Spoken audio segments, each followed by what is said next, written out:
প্রিয় বন্ধু, স্বাগত জানাচ্ছি একটি সিমের ক্ষেত থেকে। এই মুহূর্তে আপনারা দেখতে পাচ্ছেন আমরা একটা সিমের ক্ষেতে আছি। এটা বালিয়ন সিম, ভরপুর ফুল এবং ফলের পর্যায়ে শুরু হয়েছে। অর্থাৎ ফুল ফল শুরু হয়েছে আরও আগে, প্রায় 20 দিন আগে, কিন্তু এখন ফুল ফল চলছে। যদিও এখন এই মুহূর্তে সিমটা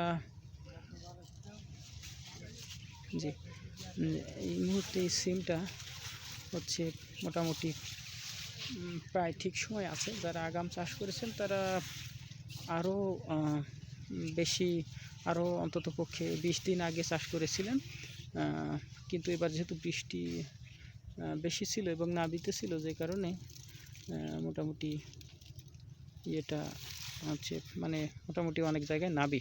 তবে দেখেন কি পরিমাণ ফুল ফল।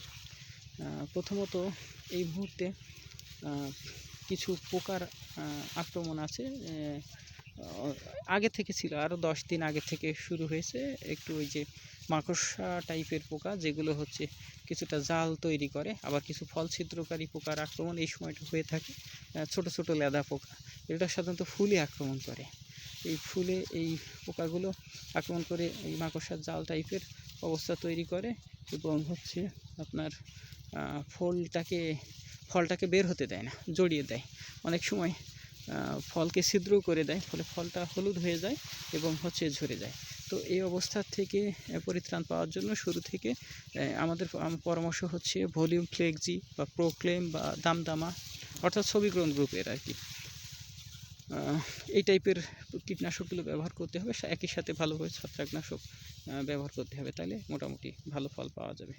তো ফুল ফল চলাকালীন কীটনাশক এবং ছত্রাকনাশক ব্যবহারের পাশাপাশি এই মুহূর্তে হচ্ছে আপনার টিএসপি জাতীয় সার ব্যবহার করতে হবে। টিএসপি এবং একই সাথে বোরন স্প্রে করলে সবচেয়ে বেশি ভালো হয়। বোরন লিটারে 2 গ্রাম করে, একই সাথে 10টাও লিটারে 1 গ্রাম করে ব্যবহার করা যায়। আর সেই সাথে অল্প কিছু ইউরিয়া বা পটাশ সারও আমরা ব্যবহার করতে পারি। তো এই ছিল আজকের পরামর্শ। আপনাদের সকলকে অনেক ধন্যবাদ।